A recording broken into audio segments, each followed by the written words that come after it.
Once again, a summary of 2 weeks, the last week of May and the first week of June. Was that one mega rarity found? We discuss it in this video. We start with the Roseate Tern. On May 30th, the first bird of the year was found among the colony of sandwich terns at Waterfowl on the Waterfowl of Texel. I heard that Roseate Terns did very well last year in the UK, with nearly 200 fledged chicks. That might explain why we've been seeing more of them here in recent years. This was the 65th record for the Netherlands, and the 31st since 2016. If the undocumented record from March gets accepted, that would add one more. On average, that's more than 3 birds a year in the last 10 years. Hopefully, we'll see even more this year, because although I've filmed the species before, the quality of my footage still leaves something to be desired. The bird at Waterfowl was discovered around 8 am and then disappeared for a few hours. Around noon it reappeared and was last seen around 3:30 pm. Rare terns remain high on the wish list. The last and only twitchable elegant tern dates all the way back to 2002, and the last bridal tern was over 10 years before that. A first twitchable sooty tern, royal tern or lesser crested tern would be more than welcome. Now onto a whole bunch of rare eagles, a phenomenon that's become a regular occurrence in the Netherlands over the past 5 years. On May 30th, an eagle flying over Bemmel was discovered. The story goes that 2 birders were chatting with another birder for a while before going their separate ways. The duo then spotted the eagle flying overhead. They didn't have a camera with them, but quickly alerted the third birder, who did have a camera and managed to take a few photos. Enough to confirm it as a steppe eagle. It's very likely the same bird that was seen both before and after in Belgium. On May 31st, a birder, who happens to live in the same neighborhood as I do, discovered a flying, lesser spotted eagle. Unfortunately, he wasn't home at that time, but all the way on the eastern side of the country, so no chance for me to catch the bird. The lesser spotted eagle mainly lives in Central and Eastern Europe, from Germany to Russia, and winters in sub-Saharan Africa. It prefers semi-open landscapes like mosaics of forest, farmlands and grasslands, often near water. During breeding season, it is solitary and territorial. It hunts small mammals, birds and amphibians, often striking from a perch. This was the 31st record for the Netherlands and the 16th in the last 5 years. Again, an average of more than 3 per year. But with only 3 twitchable records, it feels odd that this species might no longer be considered rare enough for review by the CDNA in coming years. On June 4th, another sighting of this species was reported in northeast Groningen, but the bird couldn't be definitively identified and unfortunately no photos were taken. The next day, yet another eagle was spotted, this time at the Brobbelbees migration watch point. Sadly, the eagle was at a great distance and couldn't be confidently identified. One of the observers attempted to intercept the bird by car, but failed when the bird decided to land in an inaccessible area. Later, the eagle took off again, but quickly disappeared to the south. The bird you see on screen here was not the one from Brobbelbees, but rather a bird that stayed near Zwolle on June 4th and 5th. It was discovered around 10 am and initially reported as a lesser spotted eagle. However, once the first twitchers arrived on the scene, the identification shifted towards steppe eagle. The bird appeared to have deeply extended gape lines, and the number of fingers also pointed towards one of the larger eagle species. Still, there were some features that didn't quite fit with steppe eagle, and the ID was then revised to greater spotted eagle. But even then, both in the field and in photographs, traits could be seen that hinted at a hybrid between lesser spotted eagle and greater spotted eagle. For example, the bird had a pale patch on the nape, there was banding visible on the primaries that looked to be extending all the way to the feather tips, and the fourth primary was not as long as you'd expect from a pure greater spotted eagle. This hybrid between lesser and greater spotted eagle is well documented in the literature and is not exceptionally rare in regions where both species overlap. The Netherlands has already accepted 2 such hybrids, one from 2000 and one from 2017. However, the final word on this bird has yet to be said.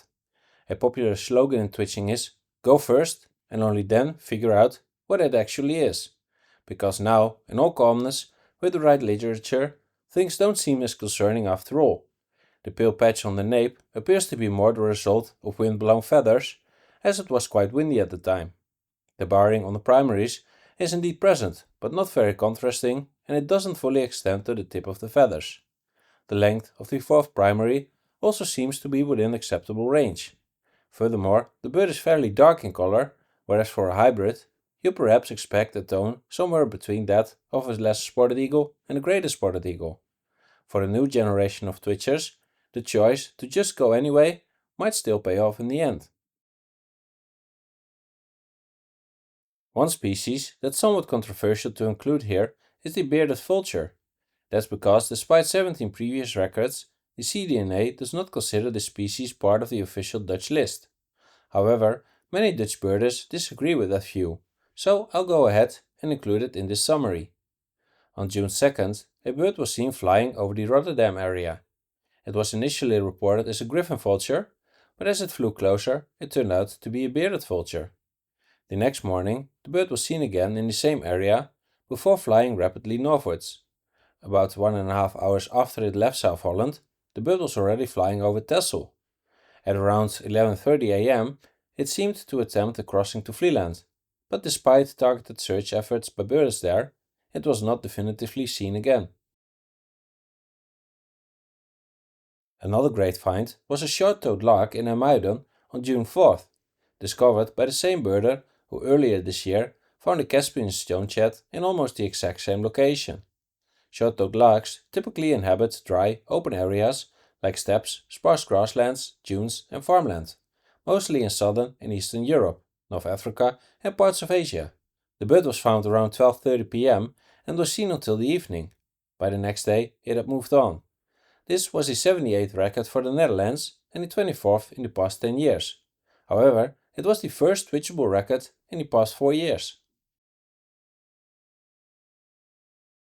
Late news comes from May 17th, with a report of an African blue-cheeked bee-eater in a restricted part of Oranjeson, a nature reserve in Zeeland, and not far from where a red-wattled lapwing was present last year. Unlike the lapwing, however, this time the area was not accessible to birders. The bird was discovered while a film crew from the Dutch nature program Vroege Vogels was present. Blue-cheeked bee-eaters have become almost annual visitors in recent years, but until now they were always of the eastern subspecies. This was the first record of the African subspecies in the Netherlands. A pity that it chose a spot that wasn't accessible to twitchers. This was very likely the same bird that had been seen in Belgium the day before. Lingering mega rarities from the previous period include the spectacled eider, which is still occasionally being seen at a great distance out on the mudflats. The bird was reported on May 27th, 30th and 31st, as well as on June 2nd and June 6th. Initially, there was hope that the bird would stick around for the Tesselbeek Day, but now the hope has shifted to the Dutch birding weekend in October. Perhaps by then it will show itself more closely again. In the duck category, there's also an update on the falcated duck. 2 out of the 3 birds were still being seen. The bird in Overijssel was observed until May 31st, while the one in Limburg started being reported again from May 31st onwards. The South Holland bird has previously been seen into June in other years, but has now been missing for some time.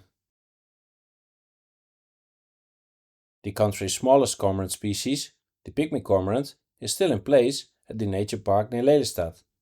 The bird that was seen flying over Limburg on May 12th may have flown back in the opposite direction on May 30th, as a bird was photographed just across the Belgian border on that day. The Eurasian skopzaal in Limburg, originally last heard on the night of May 21st, turned out to be still present on May 31st. Recently though, it has been starting to call much later in the evening, only after 11:30 pm. Many local residents thought the bird had left, since they used to hear it during evening dog walks or even while sitting in their living room. But now it only begins calling when most people are already in bed. Then an update on non-review species. One lingering bird from the previous period was the female Woodchat shrike on Texel. which stayed just south of the lifeboat station. This bird was seen up until May 28th. Then on June 2nd, another Woodchat shrike turned up on the island. At first you might think it was the same bird that simply relocated, but nothing could be farther from the truth. While the earlier bird was a female, this new one was a male. This marks the third Woodchat shrike for Texel this year. One can't help but wonder, what if this male had come across one of the two females that were previously on the island? Or maybe, just maybe, there's already a secret pair forming, and in a few months we'll hear that Woodchat shrike chicks have been born in the Netherlands for the first time in over 70 years.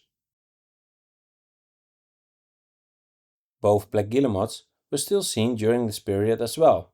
On May 26th, the Vlissingen bird was still being reported, and on June 2nd, the bird at the far southwestern tip of Vlieland was also reported again. This period was not only productive for rare eagles, but also for griffon vultures. Groups of up to 15 birds were seen moving across the Netherlands. Cloudy weather likely helped. These birds may fly lower under such conditions, and large raptors are much easier to spot when silhouetted against clouds than when flying through a bright blue sky. Although a few birds managed to pick up these flyover groups, most sightings were not twitchable. The only exception was a group of 3 birds found in the morning of May 31st in North Brabant, which stayed in place until early afternoon. Black-winged kites also made an appearance again. On May 26th, a bird was photographed perched on a post in the province of Overijssel. No additional details were provided with the observation, so it remains unclear why the bird wasn't immediately reported. The time of the sighting suggests it could have been a bird that stayed put for a while. Was the observer unaware of how to report such sightings quickly? Did they not know what they were looking at and only identified the bird later? Or was it just one of those selfish photographers who keep rare birds to themselves, afraid someone else might get a better shot, or that too many birders might result in more social oversight? Who knows? I for one am very curious. Other black-winged kites were seen on May 31st in the Lauwersmeer area and on June 1st in Limburg. Terek sandpipers were also still being seen. This wader, the only species in its genus, breeds around large river systems and lakes in the tundra and taiga from eastern Finland through Russia to Siberia. In the Netherlands they are mostly observed in the second half of May and in July. On May 26th the bird in horn was still present and occasionally gave fantastic views. On May 30th a group of birders found another individual on the mudflats near Lauwersmeer. The bird was spotted flying together with some redshanks during high tide. It was seen separately by 2 groups, but likely flew inland to Lauwersmeer due to the rising water, where it unfortunately wasn't relocated. On May 29th, while doing fieldwork, my birding friend Willem found a passing stone curlew. Unfortunately, it couldn't be refound in the surrounding fields. American golden plovers were also still being reported. It started with a second calendar year bird on the inaccessible Rottumerplaat Island on May 30th. The following day an adult bird was found on the beach of Ameland, and from June 2nd onwards another adult was seen again on the Schorn on Texel, at the same site where the spectacled eider has occasionally been seen. In northwest Overijssel, the first and so far only Beelend's crake of the year was found. This is a known hotspot for rare rails. Unfortunately, the bird was in an area that is not accessible, but in the coming weeks many birders will be doing night rounds, so it's likely that more individuals will be discovered. In the morning of June 2nd, the first and so far only greenish warbler of the year was found in Leeuwarden. Unfortunately, I wasn't able to go right away, which was a shame as the species is still missing from my video list. Initially, there was some confusion about whether the song might better fit a green warbler, but after the call was recorded, it was confirmed to be a greenish warbler. At first, the bird remained high in the trees and out of sight, but later it showed itself occasionally, allowing for some photographs to be taken. Statistically, June isn't known for producing many new species for the Dutch list, but there's still plenty of exciting stuff to be seen. Good luck, and I'll see you next time.